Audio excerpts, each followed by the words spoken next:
So today we're going to talk about writing recipes, which is in a post by Chuck Litka on the Writers Supporting Writers blog. And basically his definition are the ingredients that go into it are talent, education, examples that we follow of good writing, practice from writing, and then our own life experiences and how those things contribute to our writing.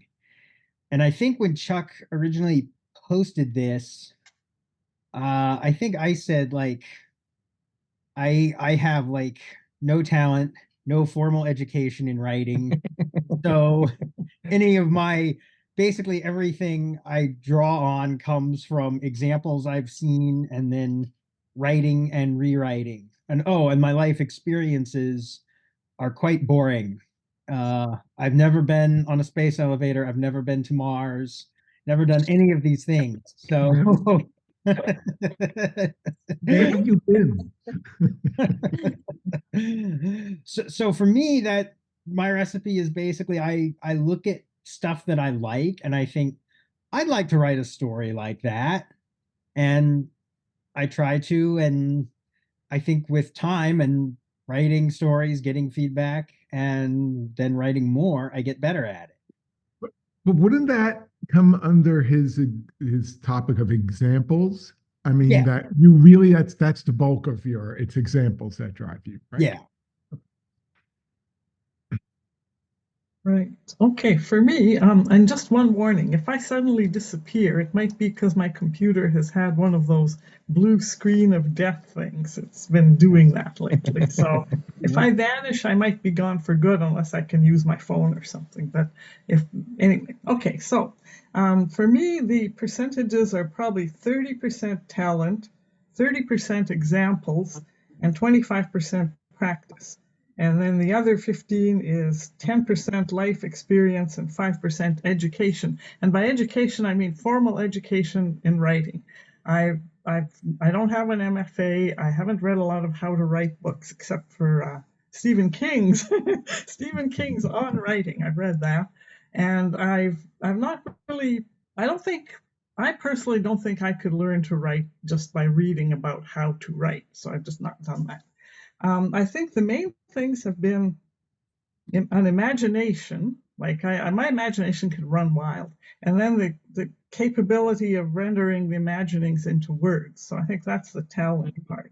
And then the rest of it is just a lot of reading, like reading and reading and reading since I was able to, and just getting interested in the whole idea of constructing stories. Like I'd actually, carry on little conversations, sort of trying to do little dialogues in my head before I ever even wanted to write them down. And I'd bully my pals into doing these little acting out things of the Jungle Book. This is when I was about 8, 9, 10, like that. And they'd be like plays sort of made up spontaneously, but it was, creating a story. And it wasn't until I was 40 some odd before I actually started writing. And just why I picked on H.P. Lovecraft's Herbert West to sort of write really a giant fan fiction is what it started out as about. I'll never know. But anyway, it was, reading, being inspired by reading, and then actually writing. And then I finally joined a critique group and got some reactions, and I've just kept doing that ever since. So that's pretty well it for me. And as far as life experiences, I think if your life is really interesting, you probably don't really need to make up stories because you're kind of living one, maybe. I don't know. I'm just guessing. My life has been fairly, well, I guess boring would be a good word. Kind of like nothing terribly dramatic has happened. I had a job. I plugged along with that. I did it, and I've retired, and now I have the garden and my daily little routines. And it's really, I'll never ever write an autobiography. Believe me, it'd be boring to read. So that's pretty well it for me. But I think just by age sort of gives you a perspective on things, and you can kind of process stuff and probably make something more of what you have experienced in a kind of fictional realm. But that's about as far as it goes. So that's me. I'm done. Okay, I wrote it down. Sorry. Yeah. No, go ahead. Go ahead. I wrote it down a while ago. I put down 50% for talent, 5% for education, 10% for influence, 10% practice, and 25% of life. My first, I've fallen into a lot of things in my life, and I can't say I've done all of them particularly well, but I've always wanted to write. And the first major thing, apart from my writing career, right, was to write a memoir. And that was the easiest thing of all because it was basically pretty linear and it had all the stuff that I'd done and the countries I'd lived in and all the, you know, disasters that happened to me one way or another. I would say that I've said 50% talent. That sounds very big headed. It doesn't mean to be. I mean, I just got A level English in the GCE. And obviously, the subjects I chose at college had a lot of writing involved, although they weren't judging me on that. But when I started each year with the students that I had in Durban University, was it's a university now, for the video script thing, I would ask them to write certain amount. And I could tell at the end of that first assignment those who had talent and those who didn't. And like Audrey says, a lot of it's to do with imagination. You know, I asked them to do an outline of going to a shopping mall or something about the shopping mall that would be interesting. Now, my first thought was I would do it from the point of view of a shopping bag, right? Um, and say, you know, as somebody's carrying me and bumping me and thumping me and dropping me on the floor and making all those kind of things interesting while observing what was going on around me. Only two other students came up with anything vaguely like that that was just a bit out of the box. It was I walked in the front door and I saw this and I saw that and I saw the other, which really isn't going to excite anybody very much. So I think it's like being able to play the piano, which I can't, or paint, which I can't, or grow flowers like Audrey, which I can't. They will die. I think you either can or you can't. And I think to write well, I think it might help if you have instruction to sort of um, put things down in a really perhaps a literary way. But for a general writer, I think it sort of comes. And I must admit, I've read a couple of books about how to write, and I've thought, well, yeah, I know this. Yeah, that's obvious. Well, sure, I do that all the time. It's so really, yeah, I'd say that I've had lots of life experiences. I've been incredibly lucky. At the moment, I'm not doing much writing because I just don't have the motivation. But I think 50% is definitely a talent or a thing that you have at, along with the imagination. And I think that's what's driven me in the past. Because when I started with the Amy series, I started by taking a girl out of Britain to Africa and the shock and the differences and the way of life and everything, which it was happened to me. But I didn't get involved in a civil war and I didn't have to run into the jungle and climb trees to avoid lions. You know, the imagination took over from then and just went up and up and up. Um, and I certainly didn't meet little people in the bush who sort of saved me from death either. So it just sort of it just evolved. So that's all I can really add to it is that 5% education because I was taught how to write at school. 10% influence because I've been a reader all my life and I just love the stories I've read. 10% practice because you do get better as you practice, that's for sure. 25% of your experiences, your emotions, not just practical experiences, but emotional ones too, and 50% talent. And I don't know, that's my take on it anyway. When Chuck put that post up there, I responded and said, for me, 50% from reading. Because I just think, as others have said, Audrey, you mentioned it, from the day I could read, I read. That's what I do, and I think that that's done a lot to whatever it is in my head that allows me to do this. Instead of saying talent, I said intuition, and I put down 25% for intuition. I think probably because I refuse to claim or believe that I have any talent, and so intuition is a little bit more mushy, I guess. 15% practice because yeah, obviously after writing for 20 years, that should help me now. to be able to write a story better. And then I said 10% life experiences because I think, as Audrey said, I've lived a pretty boring life too.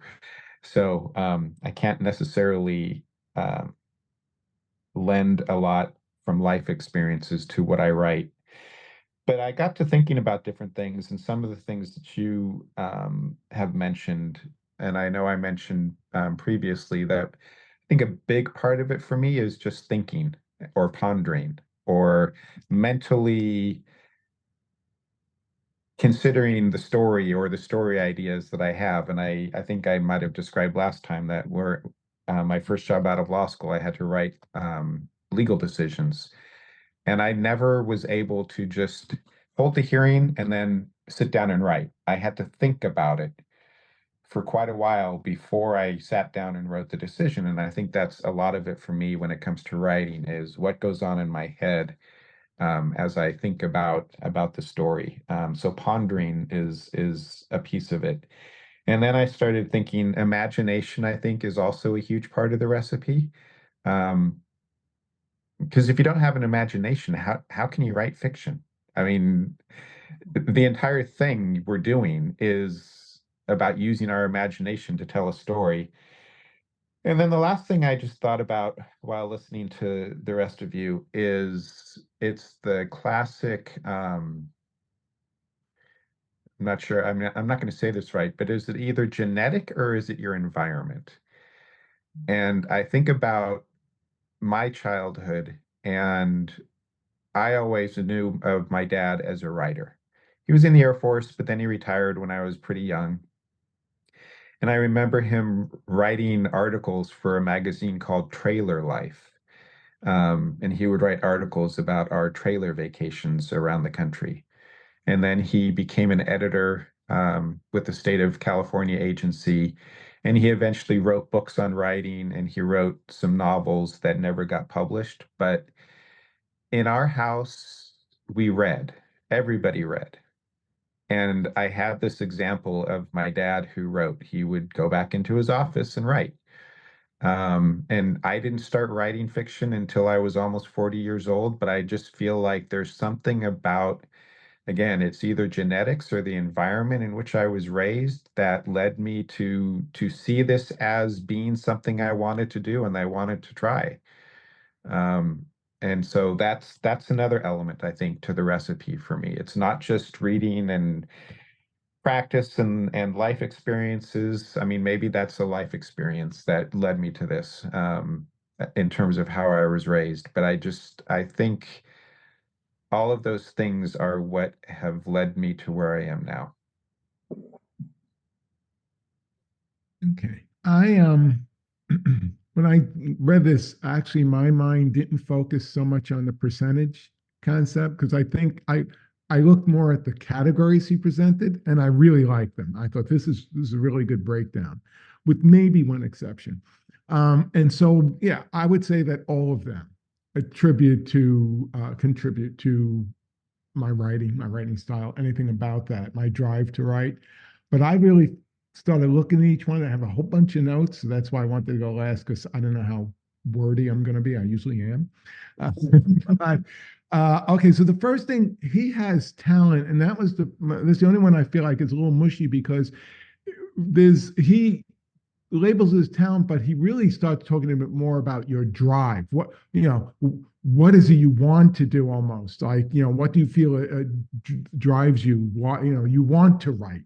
And Mark, you mentioned, and this is where I put the categories more of that nature and nurture. And I think they interplay with each other. Like, if you're sort of born wanting to tell stories, or if you really love, maybe just closing yourself off in the world and creating something, or whatever it is, that maybe you kind of born a little bit with that. But then what influences you around that? I had the same sort of upbringing where everybody read in my family. Reading was a big thing, a big priority. So I started looking at that and I said, all right, first of all, under there, I think, again, I like that topic, but I think there's a whole bunch of little attributes, and he does mention this. What other attributes do you find it, factor in that go with that? So for talent, I thought, if you're a fiction writer, The ability to just tell a story, I think, is if you're born with that, if that's what it is, or something you pick up in life. And I think it definitely is something you can hone as you go through life. But the ability to just tell a story for fiction, I think, is a real positive attribute. And I often talk about us being storytellers because that is at the root of it. And if you're in nonfiction, I noticed when I was in school, especially, there are some people who are excellent at doing fact-finding research. You know, that ability to not just go and look up the information and get it, but to make those connections, especially if you're doing historical research, just make connections between, the different chunks of data that are out there in older other, books, et cetera, that are out. So I found there are some people who are just excel at that. And when they brought in their information, it was just like astounding, the resources and the different things they pulled together. Having that ability makes for an interesting nonfiction book, I think. And finally, I thought about just being able to present to an audience. It's a skill that you learn, especially maybe in a corporate world, but just in general, you really get up. That's a bit storytelling. That's a bit, fact finding, and it all comes together. And how can you organize it and present it to an audience where they're not going to fall asleep on you? So, those are those things I think come under talent in the way he sort of broadly grouped it. The next thing was education. And he makes a comment, and I think one of you also made the comment about how much education applied, and it didn't seem like a lot. And it's one of the problems I have with the way people present education. I think, in just in general, in documents and things I've read, is that they tend to downplay the role of education. Like, they focus more on the content. I took a courses in agricultural study, and I don't use that in my writing, because he points out. I took, I got a master's in whatever. But what they're not focusing on is the effect of education. So I like to use the example of a gym, like people who go to gym a lot. They can have knowledge of exercises, the equipment, dietary supplements, all of that, right? And that's like the content of education. I could come out of this saying, look, I learned a lot about cognitive psychology and linguistics, et cetera. But it's really, for education, the effect of education, I think, is critical. So things like, if you're going to the gym, muscle build, right? Heart rate changes, blood pressure changes, your general health. That is what education does for us, for our brains. I believe that a good quality education leads you to have a brain which has been, again, more oxygen enriching. It could be, I'm not just making an analogy. I think it literally does, improve your brain to think critically, think quickly, be able to process a large amount of information and bring that into cohesive whole. All of that is, I think, and I think as I've read other writers talking about their education, how, school really didn't have an effect, but I think it does. And I don't think we give enough credit to it. So, okay. And can I respond to that? Can I respond to that? Yeah. That's what I'm doing. Because I was gonna mention something about education once you were done, and the fact that it didn't feel like anybody who responded to Chuck's post or anybody here put a huge amount of import into education on their writing. And I think you make a good you make a good point, Richard. I do agree with you that just being educated can help, but when it comes to like the education of writing, I think we all have kind of, for the most part, dismissed that as being a significant part of what we do at this point in our lives. And if I'm wrong, somebody can tell me, but yeah. Oh, go ahead. No, I'm sorry. No, I just thought it was interesting how virtually everybody who has responded to this has said education was minimal at most. I didn't even include it in my calculation. Right. And that's my point. In fact, the next topic has examples. Let's face it, part of being well read, if you've had a good education, you may read things you're really not crazy about, but the concepts get stuck in your head somewhere. And they've got Yeah. a factor. I mean, he uses that under examples, and I think really that's what the key that hit me on there was well read, and definitely examples, much like Berthold, factor a lot into my writing, even physics. I love, reading things about, different topics in physics, and they actually do affect the way I do maybe world building or something, and in a very lightest way. So anyway, the last one I had a comment on because this practice, which just for the record, for myself, that was a big part because, as I told you on other little video casts we've had, I was writing for years before I decided to publish anything, and the people who knew me and read my writing kind of weren't surprised, but the ones, especially my family, they were shocked that I could just, write a book. I said, well, it didn't come out of nowhere. So, but the life experiences, I just want to point one thing out with that.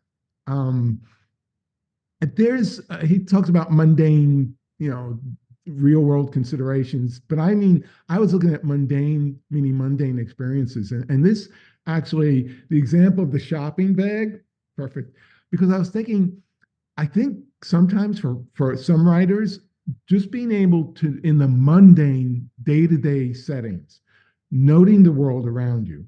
So that means like, you take the train every day, you probably could easily write a scene with train, obviously taking it, because if you're noticing all the little visuals, things like the graffiti or the mess or the knot or this particular train is brand new and smells whatever. If you notice details around you in the day to day, that's great, especially say conversation styles when you talk to people. If you have a little sense for that and you're listening to dialogue, and one of the little when I was taking a writing course, one of the things exercises they had us do is write a dialogue that two people are talking that you're overhearing. It was a little creepy, but I got the reason was just to see how words get chopped, sentences get chopped, et cetera, how people go back and forth. And then little things about human behaviors too. Again, if these are the mundane details that I believe almost every writer I've read and know have and use, whether they're conscious of it or not. And you can tell it because it jumps up in their writing. Those little details of human interaction. When you do get into writing, I think you learn to spot them all more in the text and go, oh, cool. I like the way that was written, so that was my, take from. I wasn't really, I said, focusing on percentages. I just thought when I said, oh, other ingredients, yeah. As someone who likes to cook, I'm always into other ingredients. So that's it. Any comments on it? Sure, if you want. Yeah, the good point was about the education thing. I gave it 5% because I interpreted it as education for fiction writing. And I've had very little of that. But you're right, the general education, like, just basic school, where you have to write compositions. I don't know if they call them that, just writing little paragraphs of stuff about something and making it comprehensible that. And then when you go to college and you have to write papers, right? You have to make some sort of argument and present some kind of facts and show that you've done research. I mean, that whole thing. And then at work, inevitably, if you're in any kind of office type job, you're going to have to be writing memos and reports about things and stuff like that. So, yeah, I've done all that kind of thing. And that, I think, was a part of education to, put concepts into words and string the words together and, paragraphs and that sort of thing. And it really helped when I decided to write fictional stuff. But yeah, so the education thing is important, but my writing education was really minimal. And to be honest, like Lucinda said, I don't think I really needed a lot of that stuff. Yeah, if you in that term, I agree. In the terms of the content of it, as I said, although I did work with capuchin monkeys, and I may want to put one in the story one day. But aside from that, it's kind of how could you resist, right? Monkeys make everything better. But aside from that, really the individual courses, the things I learned there, no, that I don't think factors into my writing at all. But it was the training of, and again, you can get that in the real world. I don't want to knock anyone who hasn't had, I was in the PhD program. I want to knock anyone who hasn't gone that whole length. But in general, just that training, if you read a lot too, that also does the same thing. It structures your mind. And again, you're making physical changes in your mind. You may not realize it, but you are. So Education actually could have a downside as well because for English, certainly under the UK education system, you had set books each year to to read and write about and dissect and put together again and dissect again. And I remember hating a lot of the books that I was given. I mean, they were terribly literary. Who says it's been literary? Well, somebody somewhere said it's a good literary thing. And I really struggled, you know, sort of Othello and Macbeth and the Return of the Native and a few of those things. And about, oh, I must have been about mid-40s when they said, right, we've got a series now of radio programs that we need on these set books for the matriculate students. And I thought, oh, heck. And well, we've got this Shakespeare, we've got that Shakespeare, we've got this so and so, and we've got, you know, whatever, whatever. And I thought, oh, this is going to be awful. You know, I was really dreading it. But I actually started reading them, and they weren't half bad, actually. But I had to be in my mid-40s to actually see what everybody was saying. I didn't see it when I was 17, 18. I just thought they were a load of rubbish. But when I actually had to write and explain it to students, so this is what he means, and this is what it is, and this is what the character's thinking and saying, I actually had a ball. I loved it. So yes, I think a lot of it depends on time of life and what's gone before and so on. that's true. I can relate to that too. I brought that up before. There are books that I had to read in high school. Like Great Expectations was one that I hated when I had to read it. And then just I was in my mid-20s, I revisited. I loved it. Became one of my favorite books. You know, yeah, that the education system itself could be, you're right, a detriment too. And I also thought, you know, you get locked into a box sometimes. It kind of constricts creative thinking in many of the classes. But again, I was thinking just from that unrecognized physical potential that it gives us all, I think there's a big benefit, and it affects us on a level that maybe isn't obvious. So I wanted to give a little more. Yeah.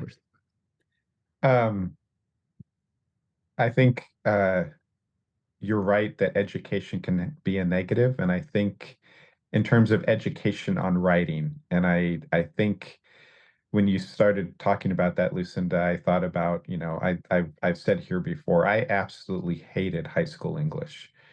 I hated it with an absolute passion. And it could very well be that that's why it took me 20 years to actually start writing. That it just had that visceral reaction to high school English. I would really like to find someone who is a writer who says that the education of writing or education on writing has helped them.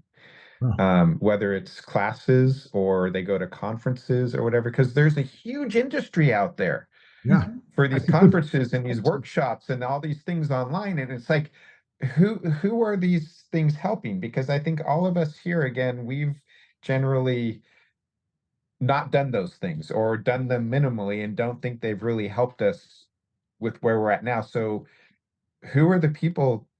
Yeah, but who are the people who go to those things and then say, okay, now I have my recipe and I can write a Well, story, and they do it. what you might get from those things, if you're the right sort of person, is connections with the right people.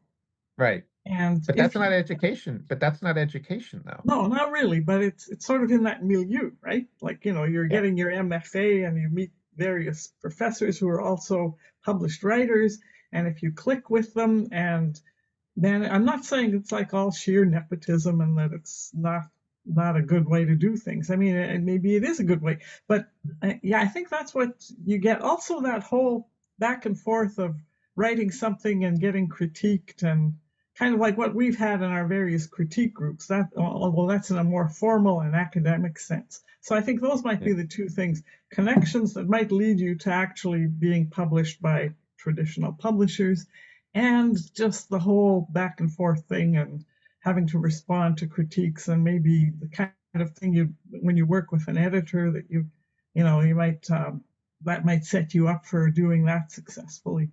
But in terms of just being able to learn how to write something, I don't think you need all that stuff. Yeah. You know, in For, my, there was just there was one course, definitely nothing in school for writing was useful, but there was one course I took in my early 30s. I decided to take a night course at NYU, and I wish I could remember the instructor's name because she was very good. She was an editor for the New York Times, and she was teaching this course, and that was good because she really, again, I didn't have any professional experience or even know people who were writing. I was kind of secluded from that, and it was my first experience with other writers. And she gave me, I think, a lot of good feedback on my stories. And she said she liked them, so that gave me a big ego. But to give me a lot of input where I learned a little bit better about structuring them. The pacing and structure. She was so there is a little, but as you point out, there is like the breadth of that industry and the amount of it. I only have one course out of everything. That was worthwhile. That would be great to know and meet someone who can say, "Hey, here's how those things helped me, and this is what improved." But I have yet to hear that as well, Mark. I think it's a great point. I've been to 2 writing conferences, and the second one was at Mendocino Coast Writing Conference. And for those of you who have read my greatest short story ever called Killing Bertold Gambrell, the description of the morning workshop is actually probably 98% true. And it was a 3-day 9 to noon session with 12 other writers, including Peter Orner, who's a literary fiction, traditionally published, pretty well acclaimed author. And we just went around and everybody had to submit about 10 or 12 pages before, and we went around and provided critiques to everybody. And again, I didn't necessarily view it as an education, though. It was just the opportunity to talk about writing with other writers and get some feedback on my story that helped me see that there was more there and that I should continue writing it. Yeah, you're right. I wouldn't necessarily label that education in a way. Yeah. You're right. It's a socialization which Yeah. can happen anywhere, inside or outside of class. It does give people the opportunity to go to a specific socialization event, put it that way. Yeah. That might be considered part of practice, right? Could Because be. if I consider a Yeah. critique group as sort of part of writing practice, you write something and then you see how others react to it. Well, that was sort of what happened at that conference. So it was Yeah. sort of education kind of morphing into practice. Yeah. But you could never actually second guess. I mean, I think probably it was the first book I had out. I've had reviews that have said, fantastic, writing fabulous, flows Mhm. from beginning Mhm. to end, had me on the edge of my seat, rabbit, rabbit, rabbit. And other people said, appallingly edited, Right. badly Right. put together, worst book I've ever read in my life. You're thinking, well, who's who in the zoo? I mean, Right. it's impossible to second guess unless Yeah. it's really appalling. Right. Well, everybody has a different view of what they read, and Mm. not everybody is not going to like everything they read or everything you write. There's going to be people who have a different perspective. Um, I think Richard, you said something about the ability to tell a story, and I've had this thought for years that the ultimate storytelling ability. And I'll give you 2 different examples. The person who can sit around a campfire and just tell a story, or when your kid says, "Daddy, tell me a story." And so you have to try to tell a story instead of reading a Dr. Seuss book. Right. And that's where I just absolutely cannot figure out how to tell a story. So does anybody have the campfire ability? I don't know. I had a series of children's books, well, that I put together. They've never been published. I've never really got round to doing it. But I think I remember one person that I was with quite a long time. And we will be talking about maybe, when we left you last week after supper, we broke down on the road and we were sitting there for hours and it was freezing cold and things got worse. And you'd make it quite dramatic. And he'd say, Yeah. no, we were only there for 4.5 minutes. And you think, that's it. It's, you've lost the whole thing now because you're making a Yeah. thing about this. This is really going to be exciting and so on and so forth. So, like Audrey said, you've really got to sort of think the imagination that makes such a difference. Yeah. And yeah, you start on something and then it just sort of flows from there, I guess. I don't know. You can't explain it. Yeah. When I was a teenager, one of my friends babysat his cousins, the two girls. They were like 7 and 5, so I babysat them one night. I don't know, so I said, I'll tell them a story. And so I told them this story. I made it up as it went along, and then I don't know. About 3 years later, they moved. I hadn't seen them for decades, and then I went out to. They were in Arizona. I went out to visit, and they was, oh, I remember the story you told. And they tell me details about it. I'm like, I barely remember that one event, and you're telling me details from the story. So yeah, I that's why when you said, does anyone? I said, dude, kind of. I did once. Yeah. Okay. Well, we're running short on time, which occurs to me that time is perhaps another ingredient in being able to write. Where you get time to do it. But any other comments or anything to say on this? Nope. Good article though. I liked it. Yeah. Yeah, I thought it was a Yeah. really interesting way to approach it. Well, and I'm just going to say at the end, if anybody out there watches this and wants to put in comments how they've benefited from a writer's education or education on writing, I'd love to hear it. Yes.